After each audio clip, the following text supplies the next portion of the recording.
dejamos las costas de Rincón y nos vamos para el norte, nos vamos para el Carso norteño, ¿verdad? Y casi siempre cuando hablamos del Carso norteño nos viene a la memoria el recurso agua y esa caja de agua potable gigantesca, esas aguas que nosotros tenemos en esa zona, ¿verdad? Más allá de toda la diversión y el ecoturismo, pero sobre todo el recurso agua. Sin embargo, más allá de eso, nosotros tenemos que pensar que esta es una zona de alto endemismo. Tenemos plantas que están ahí, no están en otro lado, punto, se dan ahí.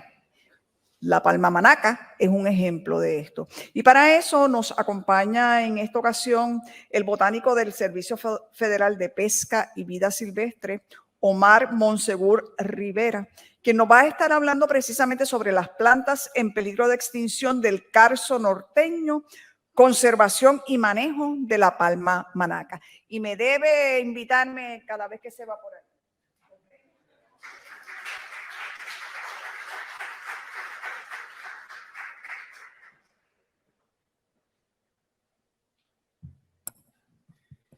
Muy buenas tardes, me avisan si me escuchan bien. Durante la tarde de hoy les voy a estar hablando sobre las plantas en peligro de extinción del Carso norteño con un énfasis en el manejo y conservación de palma manaca. Pero antes de empezar a hablar de las especies como tal de plantas, quisiera hablarle un poco sobre cuál es la importancia de nuestras especies en peligro, nuestras especies endémicas. Y es algo que parece bien trivial, pero es bien difícil de explicarle al público. Y siempre a mí que me lo preguntan en el campo, es una pregunta que es difícil el tú explicarle a un ciudadano por qué esto es importante. Bueno, la Ley de Especies en Peligro de Extinción reconoce el valor de las especies y este valor es estético, por ejemplo, por la belleza de las especies o cómo aportan al landscape, al paisaje, pero también tienen un valor educacional e histórico. Muchas de estas especies han sido utilizadas por nuestros antepasados y por nuestro pueblo históricamente y forman parte de nuestra cultura y de nuestra identidad como pueblo. Todos sabemos de que las vigas de las casas del Viejo San Juan están hechas de ausubo y que las vigas de la casona de Hacienda Esperanza también son de ausubo. Pues también las vigas de nuestras casonas antiguas estaban hechas de cobana, de la cobana negra. Y así por el estilo hay muchos ejemplos. También tienen un potencial económico, un potencial científico. Muchas de nuestras especies pueden ser fuente de alimentos, podrían ser plantas ornamentales, también podrían ser la fuente de algún tratamiento para alguna condición, alguna enfermedad. Eso lo desconocemos, pero ese es un potencial que tienen esas especies y que tenemos que dar la oportunidad a que se evalúe y que aporten en esos aspectos. Finalmente tienen un valor a nivel de ecosistema o ecológico. Y eso es a nivel del paisaje, del ecosistema, cómo son esas interacciones entre plantas y animal. Y el ejemplo que les pongo aquí sencillo es la mariposa arlequín de Puerto Rico, que muchos de ustedes deben de conocerla. Esa es una mariposa que está en el proceso de ser listada a nivel federal porque está en peligro de extinción. Y esa mariposa depende de la planta en la foto superior, Oplonia spinosa, para colocar sus huevos y completar su ciclo de vida. Es donde único esa mariposa coloca sus huevos. Así que le da una idea de cómo es esa relación de un animal que depende de una planta en particular para completar su ciclo de vida. Un resumen, a nivel federal hay un total de 51 especies de plantas listadas. Eso representa un 60% de todas las especies listadas a nivel federal en Puerto Rico y las Islas Vírgenes Americanas. 60% les da una idea de la amenaza que tienen las plantas y el volumen de trabajo que tenemos a nivel de conservación de plantas. En la foto inferior, esos frutos amarillos, eso es una familia familiar del tomate, Solanum conocarpum. Esa especie es endémica de las Islas Vírgenes Americanas, específicamente de la isla de San John, y recientemente se encontró en la isla de Tortola, en las Islas Vírgenes Británicas. Esa es una especie que está en el proceso de ser listada, así que continuamos añadiendo, lamentablemente, especies a esa lista de especies protegidas. Ahora, vamos a ver, a mí no me gusta hablar tanto de las amenazas actuales, a mí siempre me gusta dar un poco del trasfondo histórico de por qué estamos donde estamos y por qué nuestras especies están en peligro.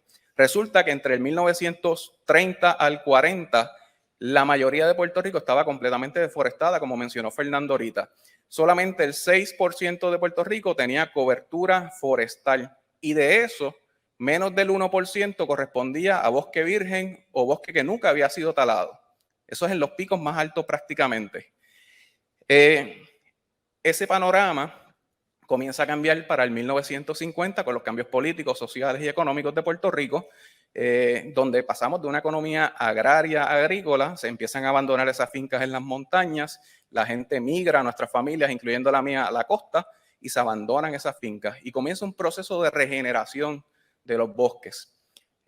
Bajo ese proceso, para el 2017, el Servicio Forestal de Estados Unidos estimaba que sobre el 50% de Puerto Rico tenía una cobertura forestal, algún tipo de cubierta de bosque. Lamentablemente, esos bosques son bosques jóvenes, son bosques con tamaños de diámetro pequeños, relativamente joven, un estado de sucesión temprana. Así que la diversidad en esos parchos de bosque es menor, muchas veces dominados por una sola especie o bien pocas especies como el meaíto, Spathodea campanulata.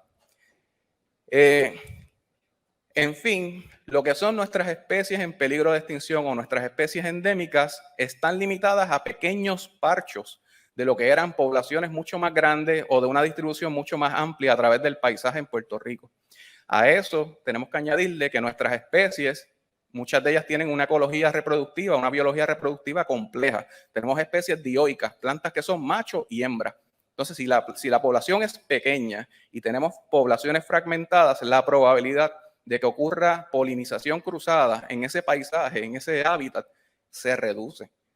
Y la reproducción efectiva, el que se produzca suficientes semillas y que las semillas sean viables, se minimiza. Por eso es que vemos que muchas de nuestras especies endémicas tienen problemas.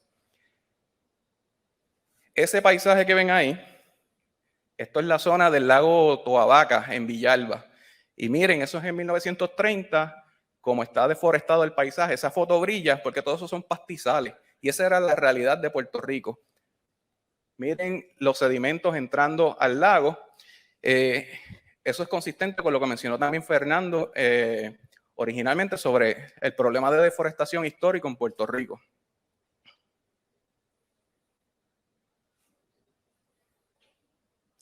Ahora vamos a enfocar esta charla en el Carso norteño, esa franja.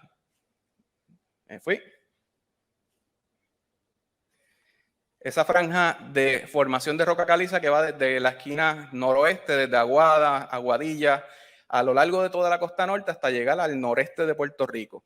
Para propósitos de esta charla, yo no voy a mencionar el Carso seco, el Carso en el sur de Puerto Rico, porque sería una charla extremadamente larga y eso es otro tema aparte. Así que vamos a enfocarnos en el norte de Puerto Rico.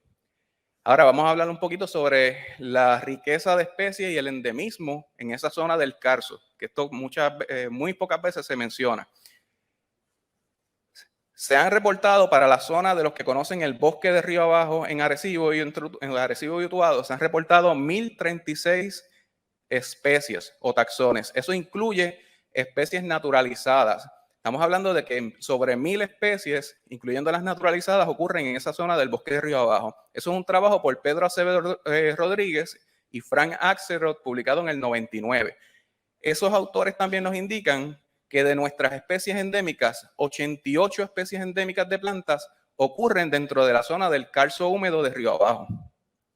Cuando nos vamos entonces a lo largo de todo el Carso norteño, para el 2011, Carlos Trejo y colaboradores publican un trabajo donde indican que toda esa franja de hábitat del Carso norteño contiene aproximadamente 1000 especies de plantas, lo que representa un 42% de la flora borinqueña. El detalle es que ese 1000 no incluye las exóticas, no incluye especies introducidas. Eso es solamente plantas nativas, plantas que son originales de Puerto Rico.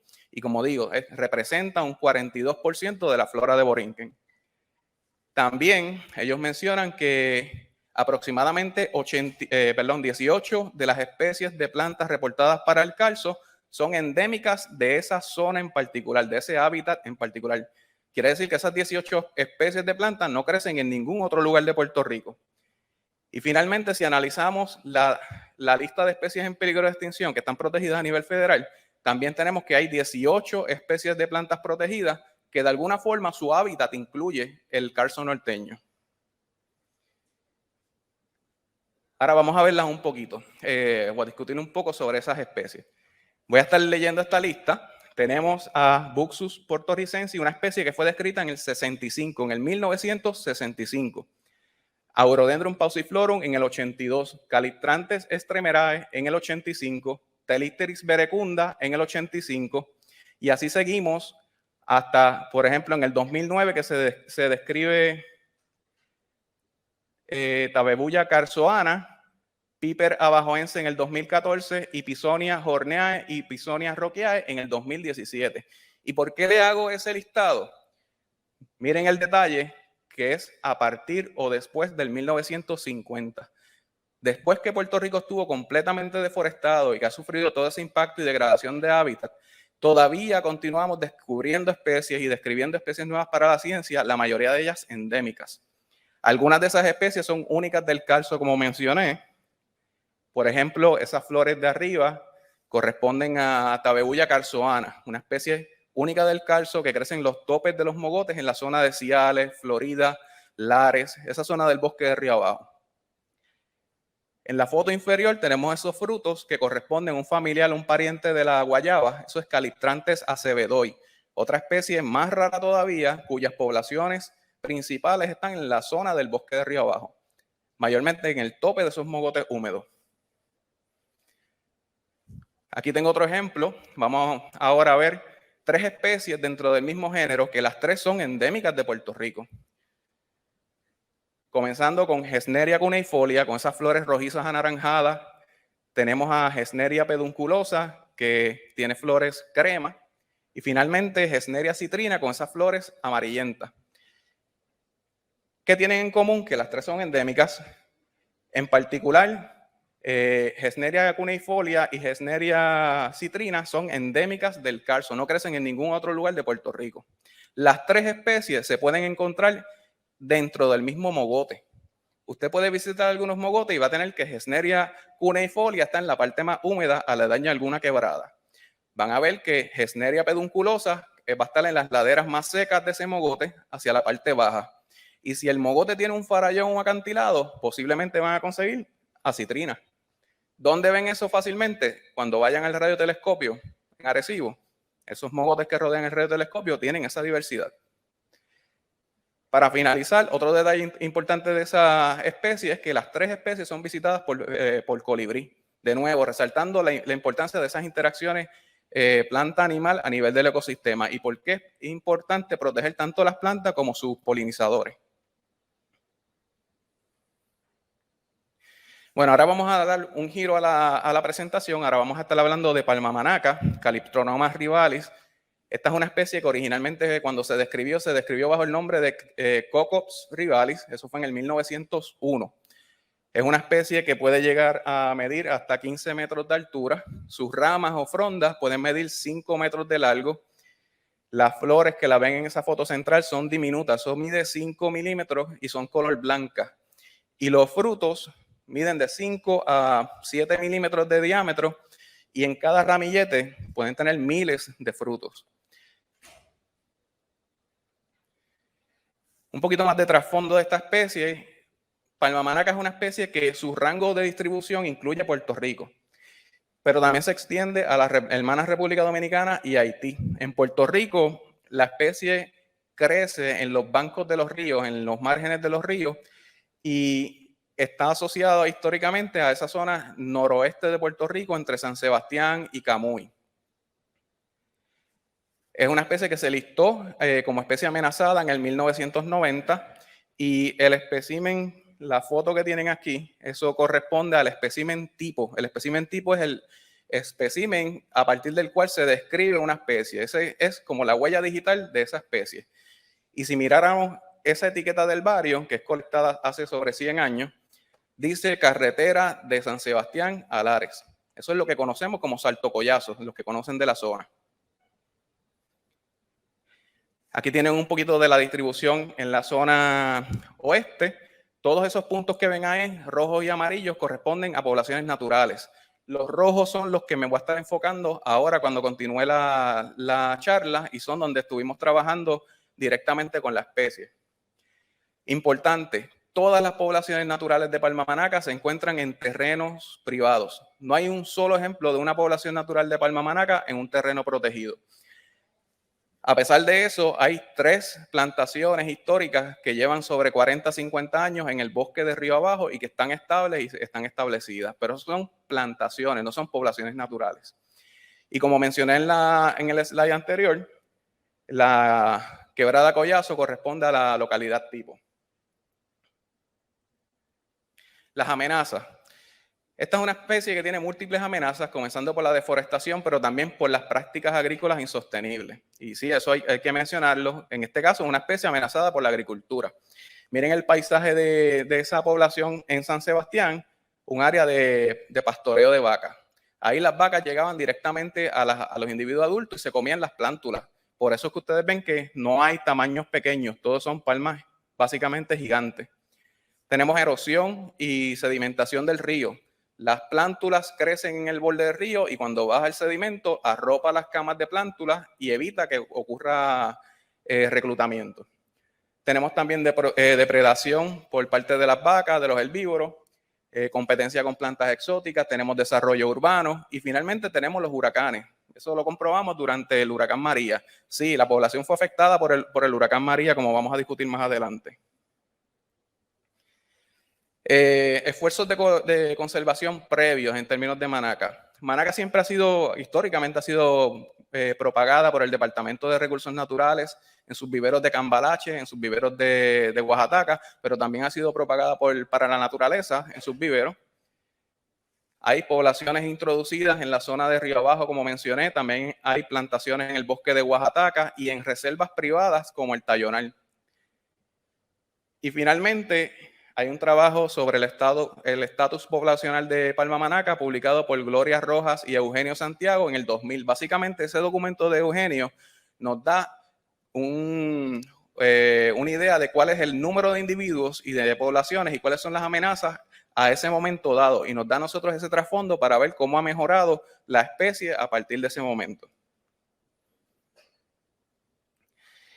Ahora vamos a hablar de los esfuerzos de conservación más recientes, específicamente de los acuerdos cooperativos con dueños de terrenos privados. Recuerden que les mencioné que Palma Manaca, todas las poblaciones naturales están en terrenos privados.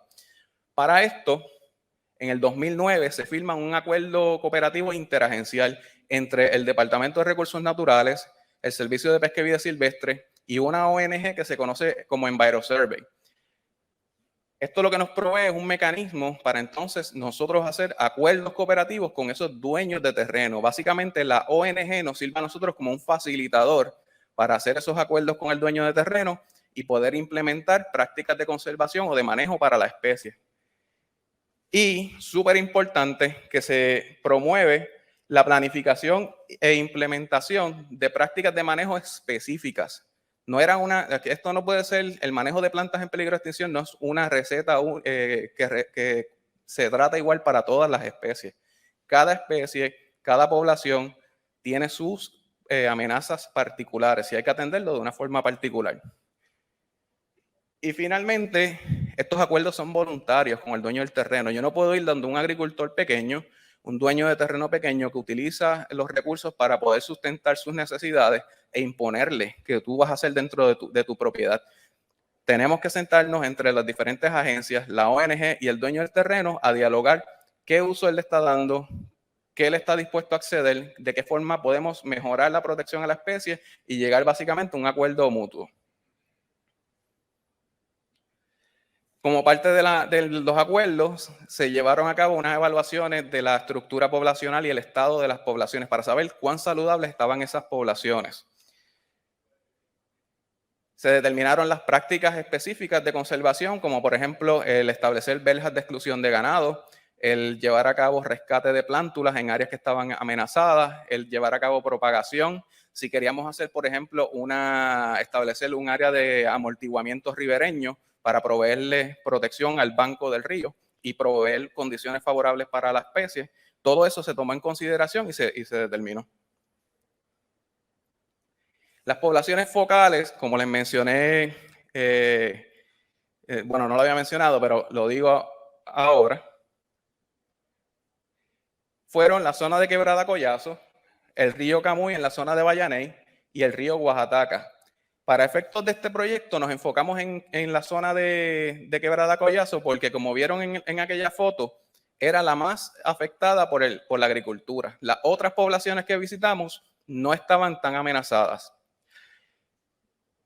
Se llevó a cabo la evaluación de las poblaciones y en el caso de San Sebastián se hicieron 2 acuerdos de $10,000 cada uno y un acuerdo adicional de $5,000 con otro dueño de terreno para implementar esas prácticas de manejo. Vean aquí, esos puntos amarillos y blancos representan palma manaca en el borde de la quebrada y miren cómo el pastoreo llega literalmente al borde del río. Con eso fue que fuimos a trabajar, con esa familia, con esos dueños de terreno. Esta gráfica es bien sencilla y simple, pero ilustra 2 cosas, el número de individuos y la altura o el tamaño. Todos esos puntos rojos son individuos reproductivos. Vean que muchas de esas palmas tenían tamaños de 12, 13, hasta 14 metros de alto. Y vean la frecuencia baja o el poco número de individuos juveniles. Así que esa era una población, la de San Sebastián, que era senescente, una población vieja, vulnerable a eventos estocásticos. Ya estamos terminando. En términos de qué hicimos en el campo, llevamos a cabo un rescate de plántulas, como les mencioné. Se rescataron plántulas que estaban en áreas vulnerables, en áreas que estaban en peligro, que se iban a perder básicamente esas plantas. Pero en las zonas que estaban protegidas y que había bosque, esas plántulas no se tocaron. Se dio parte a que siguiera el proceso de regeneración natural y de selección natural. No se colectó más del 20% del material disponible. Nosotros no podemos ir a un sitio y sobrecolectar la disponibilidad de semillas o de plántulas. Es una regla de conservación y la propagación la llevó a cabo el Departamento de Recursos Naturales. Se sembraron sobre 340 palmas en estos terrenos privados que estamos hablando, aledaños a la zona de Quebrada Collazo, de esa población de palma manaca, con una sobrevivencia de 90% al año. Eso es un éxito en cualquier proyecto de reintroducción. El promedio a nivel mundial es de un 30% en reintroducción de plantas. Y adicionalmente se sembraron sobre 280 árboles nativos como parte de ese proceso de crear un buffer o una franja de amortiguamiento a lo largo de las quebradas o de los ríos. Voy a dar atrás un segundo. Esa foto que se encuentra ahí, ese es el compañero José Sustache de Recursos Naturales con una de las palmas que se sembró. Esto es al año de haberse sembrado. Esa palma se sembró de 1 pie de alto. Y miren el tamaño que ya tenía al año. Comparen con esta foto para terminar. Esta es Nidia Trejo de la ONG Enviro Survey. Esas son las mismas palmas que estaba José Sustache. Esto es previo al huracán María. Miren el tamaño, el éxito de la práctica. Aquí estamos hablando de cientos de palmas en esas condiciones. Visitamos esta localidad recientemente y podemos decir de que el éxito continúa, lo que hicimos se ha mantenido. Sí hubo un impacto del huracán María en la población, particularmente en esas palmas viejas que les mencionaba, las tumbó. Es evidente, cuando tú encuentras 4 palmas caídas en la misma dirección, eso fue el viento del huracán, ahí no hay duda. No fue una mortandad natural. Pero afortunadamente actuamos antes de que llegara un evento como María y podemos decir de que fuimos exitosos. Y este proyecto lo traigo como un ejemplo de la importancia de trabajar con los dueños de terreno privado y también me gusta resaltarlo como un proyecto modelo que debemos de replicar con otras especies de plantas, tomando en consideración todas las partes, todas las agencias, expertos y también a la comunidad, a los dueños de terreno. Muchas gracias.